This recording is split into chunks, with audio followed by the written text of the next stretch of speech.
अवस्थांगतो विवाह या स्मरेत पुंडरीकाक्षम सवायाभ्यंतरा शुचि। वो अंदर और बाहर दोनों से परम पवित्र रहता है जो नाम जप करता है। तो कुछ संख्या गुरु मंत्र की रख ले और शेष समय नाम जप की रख ले। संख्या पूरी हो गई तो नाम जप में चल पड़े, जब तक संख्या ना पूरी हो तो प्रयास करे संख्या पूरी होने का। इससे भजन में वृद्धि होती है और भजन में दृढ़ता होती है और फिर भजन में स्वाद आने लगता है। विक्रांत गुप्ता जी। श्री हरिवंश। राधे राधे महाराज जी।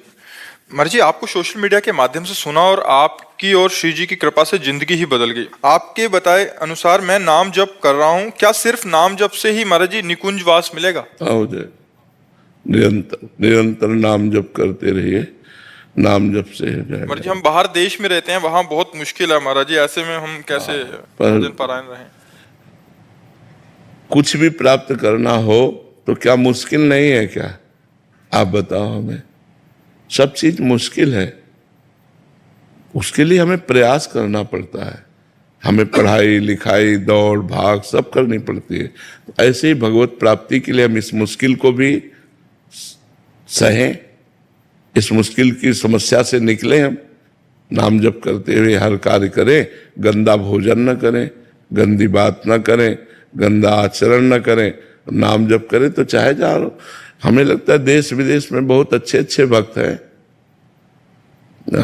कई तो आप परिचय कैसे अमेरिका में है जो बहुत अच्छा भजन कर रहे हैं, बहुत अच्छे संयम से चल रहे हैं, कभी कोई प्याज लहसुन भी नहीं पाते, मांस आदि की तो बात जाने दो।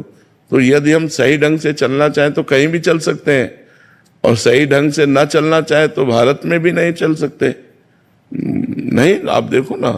गुरुदेव भगवान, मुश्किल ये होती है कि आसपास के लोग बहुत ज्यादा। हाँ, वही कह रहा हूँ। लेकिन हाँ, लेकिन लंका में रहकर भक्ति प्रभावित नहीं हुई विभीषण जी की। आसपास का वातावरण राक्षसी था लंका में, और विभीषण जी महान भक्त हुए। तो हमको उदाहरण मिल गया है कि अगर हमारा आसपास का वातावरण बुरा हो, यद्यपि अच्छा हो तो सहयोग मिलता है, लेकिन बुरा हो तो भी हम अपनी भक्ति को बढ़ाएंगे, मिटने नहीं देंगे, तो हमारी भक्ति चल पड़ेगी। और जब हमारी भक्ति बढ़ेगी तो हम दो चार को और लपेटेंगे अपने भक्ति मार्ग में।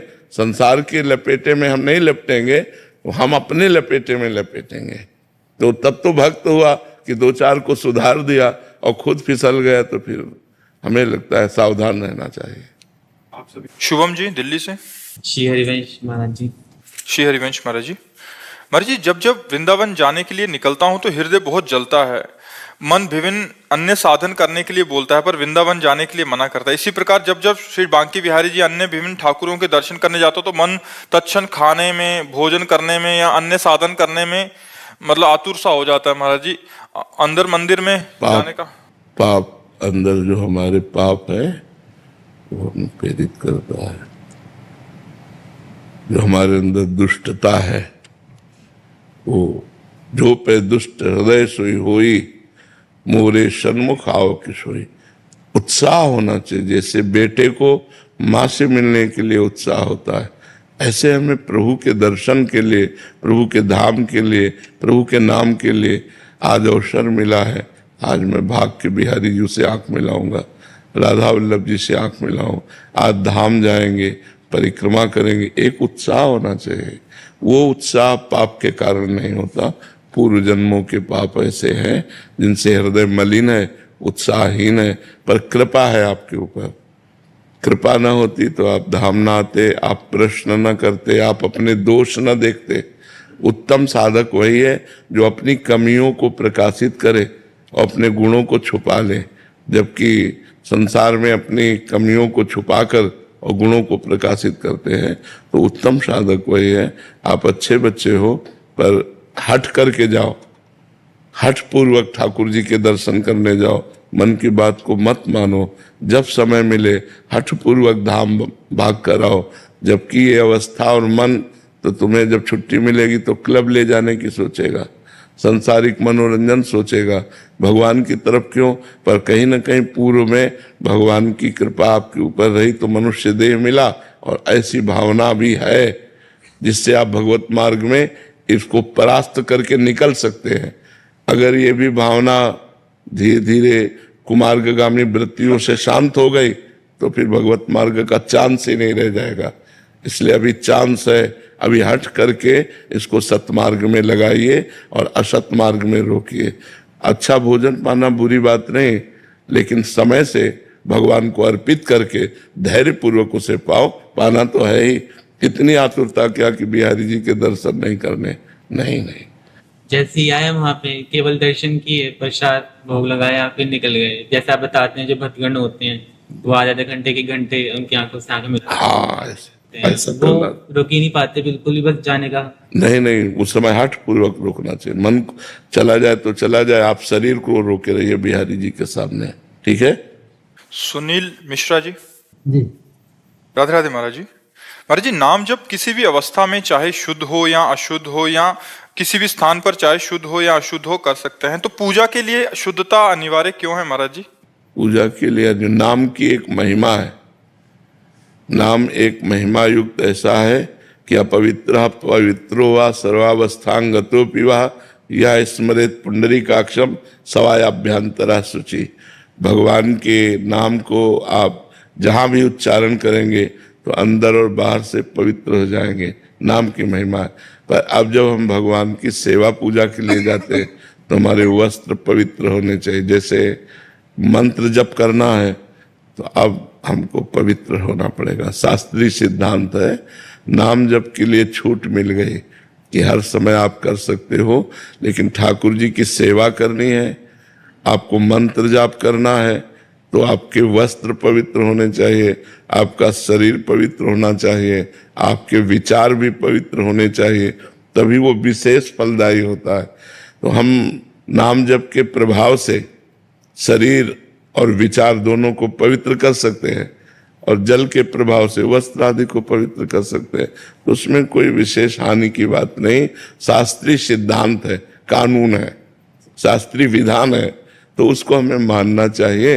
अगर उसमें हम क्यों लगाएंगे तो क्यों का फिर उत्तर पूरा समाधान नहीं मिल सकता, क्योंकि कानून जो बना है, आप कहते ऐसा क्यों बना है तो बनाने वाला जाने।